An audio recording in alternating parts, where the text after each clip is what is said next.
Okay, welcome back to our channel. So, naglinis tayo ng mugs. Kaso, may mga chip na yung paint. Yan. Yan.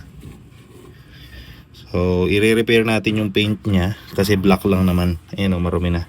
Ang pangit naman nakikita. So, kung nasa bahay kayo, gawan nyo na lang ng karton kung wala. Usually, ang ginagamit dito is yung mga card. Yung mga lumang playing cards. Yan. So wala ako noon, so ginawan ko na lang ng karton na cover. Yan, pabilog.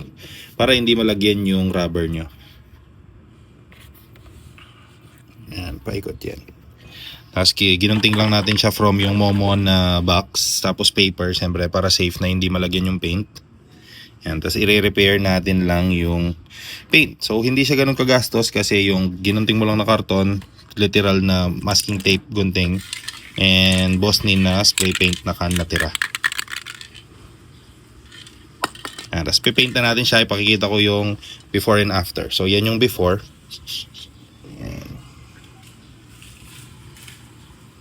May mga chip na kasi siya. Tapos yan.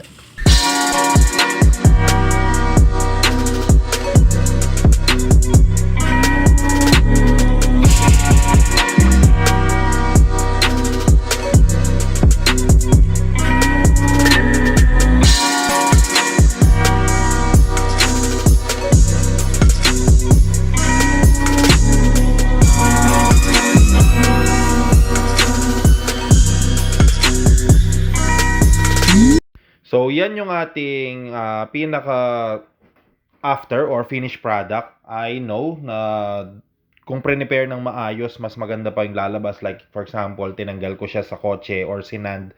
Pero ito ay lililinis ko lang yung auto.